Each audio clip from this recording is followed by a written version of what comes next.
You see how Kamala Harris and so many other people in the Democrat elite, not only at the federal level, but at the state level and in some of these cities, are so grossly out of touch with reality and lacking basic common sense that the vast majority of Americans have. We know that if you let criminals run free on the streets, there will be more crime.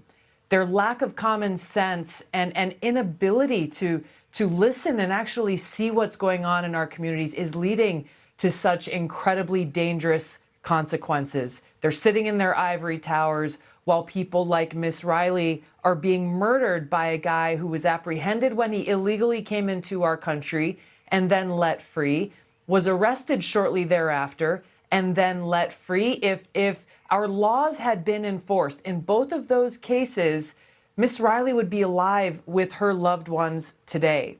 You pointed to the example of New York City's DA Alvin Bragg, who said when he first entered office that he wouldn't prosecute crimes against even some very violent criminals, and yet he is choosing to pursue these political hit jobs against President Donald Trump and to continue to allow our laws to be broken and the people of his city having to live in fear of walking down the street in broad daylight.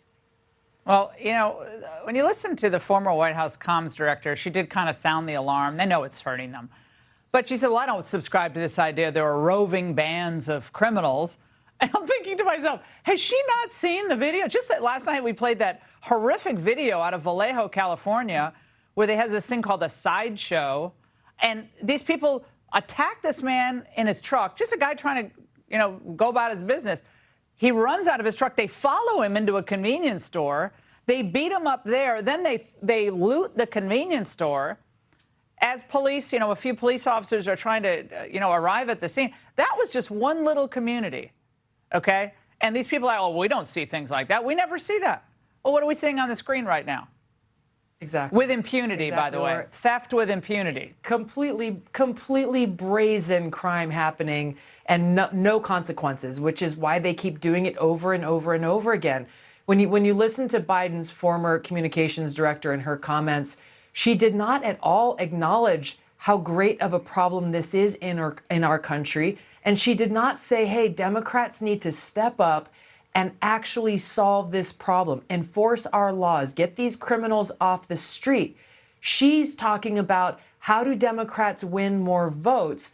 They can win more votes by making it look like they care about this problem without actually doing anything about it. So even though she is recognizing that people are seeing how terrible the Democrat elite are on actually keeping our communities safe, she, like Kamala Harris and all these other people, they're not actually interested in solving problems. All they care about is votes and how they can stay in their ivory tower of power. Yeah, well, they're going to try to get more help from Mark Zuckerberg and all their election integrity projects and mail-in ballots. Wherever Tulsi, they can get it. Yeah, whatever they can get them. Tulsi, thank you.